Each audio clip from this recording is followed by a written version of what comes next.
ప్రపంచపటంలో అదొక చీకటి సామ్రాజ్యం. అక్కడికి వెళ్లాలంటే ప్రాణాలపై ఆశ వదులుకోవాల్సిందే. ఆ దేశం పేరు నార్త్ కొరియా. ప్రపంచానికి ఏమాత్రం తెలియని, అత్యంత రహస్యంగా అణు ఆయుధాలను తయారుచేస్తున్న దేశం అది.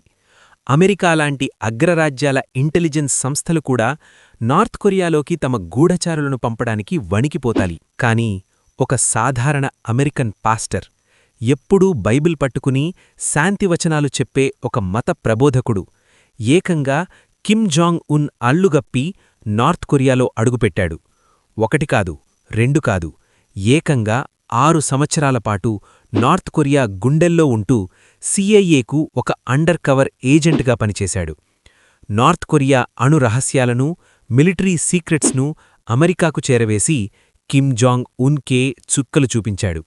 చివరికి అతను ఎలా పట్టుబడ్డాడు? నార్త్ కొరియా జైళ్లలో అతను అనుభవించిన నరకం ఎలాంటిది? అసలు ఒక పాస్టర్ ప్రపంచంలోనే అత్యంత డేంజరస్ గూఢచారిగా ఎలా మారాడు? ఇది ఏ హాలీవుడ్ సినిమా స్టోరీనో కాదు, కిమ్ డాంగ్ చుల్ అనే రియల్ లైఫ్ జేమ్స్ బాండ్ కథ. కిమ్ డాంగ్ చుల్ పుట్టింది సౌత్ కొరియాలో, కాని అతను 19 సంవత్సరాల వయసులో అమెరికా వెళ్లిపోయి అక్కడే స్థిరపడి అమెరికన్ సిటిజన్షిప్ తీసుకున్నాడు. వర్జీనియా రాష్ట్రంలో ఒక పాస్టర్గా పనిచేస్తూ ప్రశాంతమైన జీవితం గడుపుతున్నాడు. కాని కిమ్కు ఒక వ్యాపారం చెయ్యాలనే కోరిక ఉండేది. 2001లో అతనికొక గొప్ప అవకాశం వచ్చింది. నార్త్ కొరియా, చైనా, రష్యా సరిహద్దుల్లో RASON అనే ప్రాంతంలో విదేశీయులు వ్యాపారం చేసుకోవడానికి నార్త్ కొరియా ప్రభుత్వం అనుమతి ఇచ్చింది. ఆ అవకాశాన్ని వాడుకుని కిమ్ అక్కడ ఒక హోటల్ మరియు ట్రేడింగ్ కంపెనీని ప్రారంభించాడు. నార్త్ కొరియాలో వ్యాపారం చేయడమంటే రోజూ పులితో చెలగాటమాడటమే. కాని కిమ్ చాలా తెలివైనవాడు. తన హోటల్కు వచ్చే నార్త్ కొరియా అధికారులకు, మిలిటరీ కమాండర్లకు అతను పార్టీలిచ్చేవాడు. ఖరీదైన బహుమతులు, డబ్బులు లంచంగా ఇచ్చి వాళ్లతో చాలా సన్నిహితంగా మెలిగేవాడు. కొన్నాళ్లకే కిమ్ అంటే నార్త్ కొరియా అధికారులకు ఎంతో నమ్మకమేర్పడింది. అతనికి దేశంలో ఎక్కడికైనా తిరగడానికి స్వేచ్ఛనిచ్చారు. సరిగ్గా ఇక్కడే అసలు కథ మొదలైంది. కిమ్కు ఈ యాక్సిస్ గురించి సౌత్ కొరియా ఇంటెలిజెన్స్ అంటే NIS మరియు అమెరికా ఇంటెలిజెన్స్ అంటే CIAలకు తెలిసింది. ప్రపంచానికి ఏమాత్రం తెలియని నార్త్ కొరియా సీక్రెట్స్ తెలుసుకోవడానికి కిమ్ డాంగ్ చుల్ కంటే పర్ఫెక్ట్ మనిషి ఇంకెవరుంటారు? 2009లో CIA మరియు సౌత్ కొరియన్ ఏజెంట్లు కిమ్ను రహస్యంగా కలిశారు. వాళ్లు అతనికి ఒక ఆఫర్ ఇచ్చారు. నువ్వు మాకు నార్త్ కొరియా సీక్రెట్స్ ఇస్తే నీకు కోట్ల కొద్దీ డబ్బు ఇస్తాం. దేవుని బిడ్డగా ఉన్న ఆ పాస్టర్ రిస్క్ చేయడానికి సిద్ధపడ్డాడు. ఆ క్షణం నుండి కిమ్ డాంగ్ చుల్ ఒక వ్యాపారి కాదు, ఒక CIA స్పై. గూఢచారిగా మారిన కిమ్కు CIA ప్రత్యేకమైన స్పై గ్యాడ్జెట్స్ ఇచ్చింది. ఎవరికీ అనుమానం రాని విధంగా ఉండే కెమెరాలు, పెన్ డ్రైవ్లు, ఎన్క్రిప్టెడ్ కమ్యూనికేషన్ డివైజ్లు అతని చేతికి వచ్చాయి. కిమ్ తన ఆపరేషన్ మొదలుపెట్టాడు. అతని టార్గెట్ ఏంటో తెలుసా? నార్త్ కొరియా మిలిటరీ, నేవీ మరియు అణుస్థావరాలు.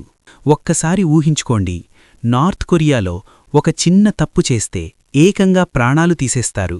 అలాంటిది కిమ్ ఏకంగా మిలిటరీ బేస్లలోకి వెళ్లి తన వాచ్ కెమెరాతో రహస్యంగా ఫోటోలు తీయడం మొదలుపెట్టాడు. నార్త్ కొరియా నేవీ షిప్స్ ఎలా ఉంటాయి, వాళ్ల రాడార్ సిస్టమ్స్ ఏంటి అనే డీటెయిల్స్ను రికార్డ్ చేశాడు. కాని అతని ఇదంతా ఒంటరిగా చేయలేదు. తన దగ్గర ఉన్న డబ్బును ఎరగా వేసి ఏకంగా నార్త్ కొరియా మిలిటరీ అధికారులనే తన వైపు తిప్పుకున్నాడు.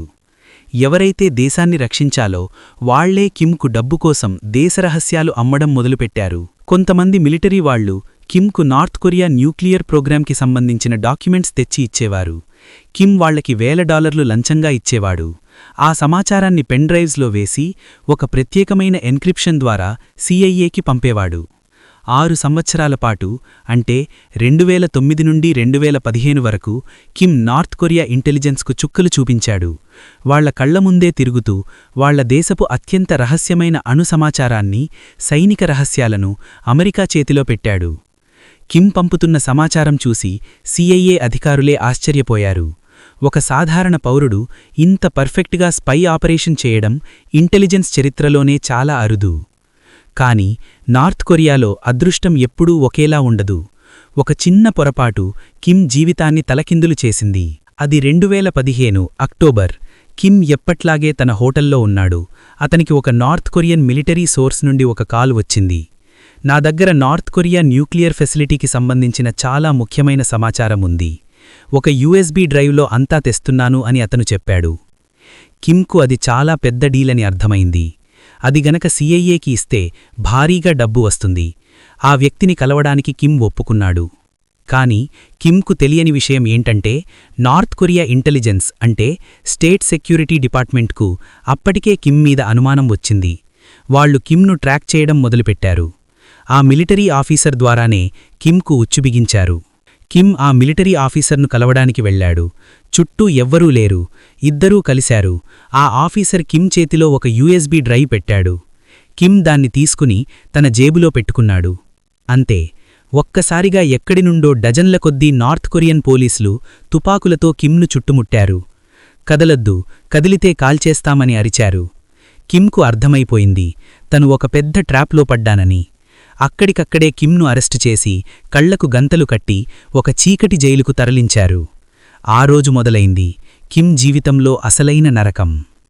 Chapter 4 hell on earth. North Korea జైలులో నరకం. నార్త్ కొరియా జైళ్లు అంటే భూమిమీద ఉన్న నరకంతో సమానం. కిమ్ను అరెస్టు చేసిన తర్వాత నెలలుపాటు దారుణంగా టార్చర్ చేశారు. వాటర్ బోర్డింగ్, నిద్రపోనివ్వకపోవడం లాంటి ఎన్నో థర్డ్ డిగ్రీ ట్రీట్మెంట్స్ ఇచ్చారు. నువ్వు సిఐఏ స్పైవి అని ఒప్పుకో అంటూ చిత్రహింసలు పెట్టారు. చివరికి ఏప్రిల్ 2016లో కిమ్ డాంగ్చుల్ను నార్త్ కొరియా సుప్రీంకోర్టు ముందు ప్రవేశపెట్టారు. కోర్టులో కిమ్ స్టేట్మెంట్ ఇచ్చేటప్పుడు అతని పరిస్థితి చూస్తే ఎవ్వరికైనా కన్నీళ్లు వస్తాయి. గుండు గీయబడి, బక్కచిక్కిపోయి, భయంతో వణికిపోతూ తలదించుకుని ఉన్నాడు. నేను అమెరికా మరియు సౌత్ కొరియాల కోసం గూఢచర్యం చేశాను. దయచేసి నన్ను క్షమించండి అంటూ కోర్టులో కన్నీళ్లు పెట్టుకున్నాడు. కాని నార్త్ కొరియాలో కరుణకు చోట్లేదు. కోర్టు అతనికి 10 సంవత్సరాల కఠిన కారాగార శిక్ష, 10 years హార్డ్ లేబర్ విధించింది.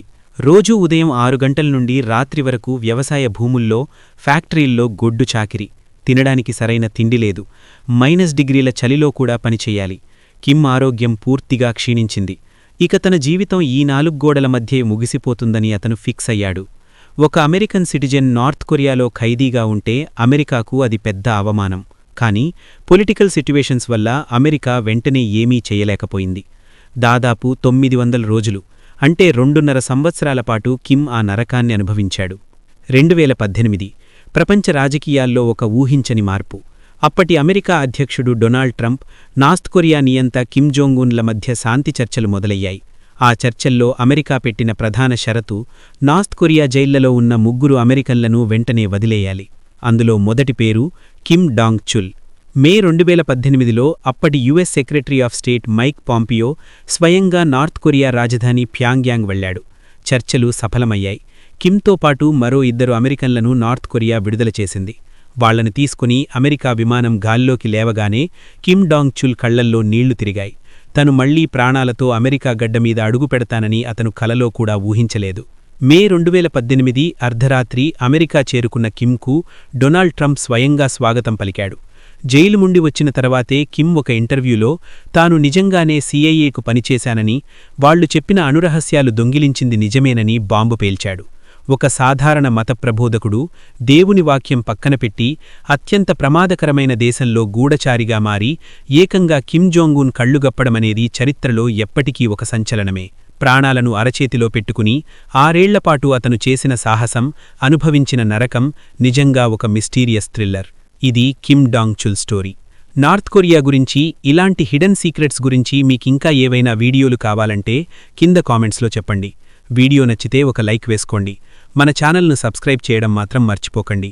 మళ్ళీ మరొక థ్రిల్లింగ్ ఎపిసోడ్తో కలుద్దాం. Until then, take care.